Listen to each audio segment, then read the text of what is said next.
malapit sa dati nating bahay at barangay Hiratag. Yan sa white barandilya na yan sa tapat, dyan nakatirik ang ancestral house nila Papa. Sa aking pagbisita sa barangay Hiratag, ay naisipan kong dalawin ang close family friend na Rojas family. Dahil tunay na nakakamiss ang ating childhood memories at barangay Hiratag. Surprise visit. Tara, pasok tayo. Hi, sir. Hello! Pero mukhang ako ata ang na-surprise. Bakit? Ayan oh, pinapanood niya yung vlog ko. Oh, wow! Akalain mo ba? Timing pa! Puntahan pa natin ang isa nilang modern bahay kubo sa likod. Tara, pasok tayo. Nasaan kaya ang may-ari ng bahay? Hanapin natin. Dito, sa kanilang sala na maganda. Uy, may taas. Akyat tayo. Akyatin natin. Tignan natin kung anong meron sa taas. Baka, uy, may maharbat tayo doon. Walang may-ari eh. Nako, may maharbat tayo niyan. Dapat binabantayan niyo ang bahay niyo. Baka mapasok yan ni Ate Diday, ha? Mabavlog yan ng wala sa oras. Kagaya nito. Magugulat kayo, nakita nyo na naka-vlog na. Tara, baba tayo. Daan tayo sa kusina. Labas tayo dito. Baka nandito ang may-ari. Oy, cute ng CRO. Punta muna tayo sa kanilang bahay kubo. Yun oh. Cute. At may nakita ako ditong saingan. I mean, abuhan. Dito masarap magluto. O, kahoy. At yan ang may-ari nakita ko. Eto. Hello everyone. Pero na-surprise na naman ako at nandyan ang anak ko oh. Pag pala close ang mga lola, close din syempre ang mga nanay.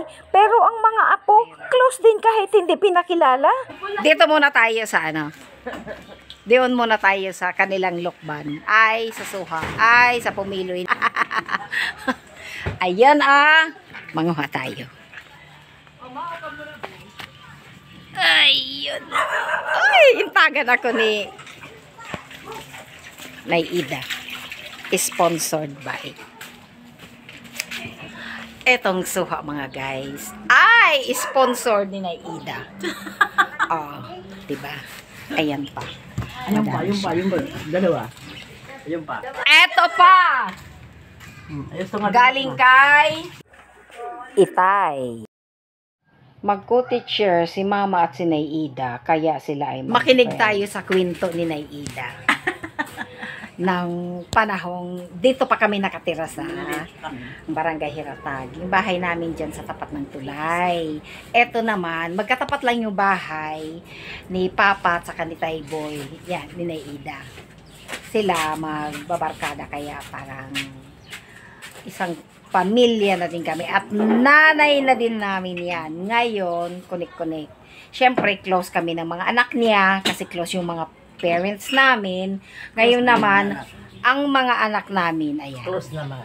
Sila naman ang close. Oo, sila naman. Parang, wait, hindi naman natin tinuruan, no? Hindi naman natin pinakilala. Oo. Wala naman silang, nagmahalan sila. Nag-close sila. Oo, pagka ano mo. Sila na. Oo. Talaga. Sige. Ikap tayo dito sa Kamyas na siya. 57 na ako. Matanda pa sa akin ito. Naku, baka ito ay senior citizen na. Tignan mo. Ang dami. Tayo ay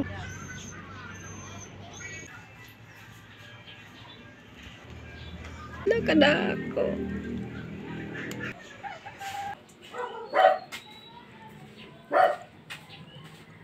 Di ba, Ida? Ganito kami noon pag nangunguha ng ditong Iba. oo, iba o kamyas.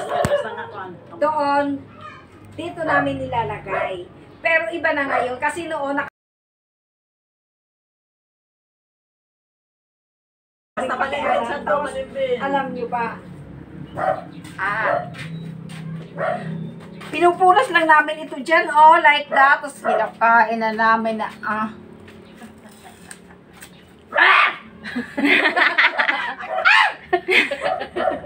Ulit. Siya gaday.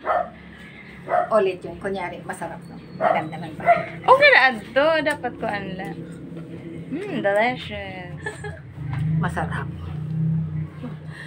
Matamis. Matamis. Balik tayo. Ulit.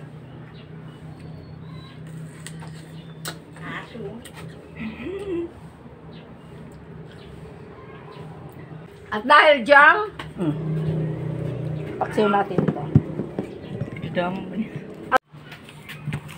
Mami, pinanguha ka na naman. Aram na ito na Ida. Manta. Isa pa itong balimbing na to. Senior citizen na rin ito. Yung kamamayabsan, puro dito ang mayabas. Speaking of bayabas, namudo ako. Sabi ni Nay Ida, punta daw tayo. Kabungga daw sa mga kapayas. Ang mga favorite na papaya ni Ate Diday, ayan Naku. Nabali na. Ayan. Maliliit pa. Palakihin natin yan. Kaupay man didi. Di sa pa, oo.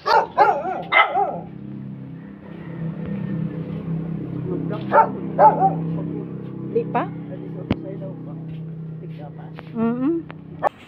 Kanina pagad kita nagpara-shooting.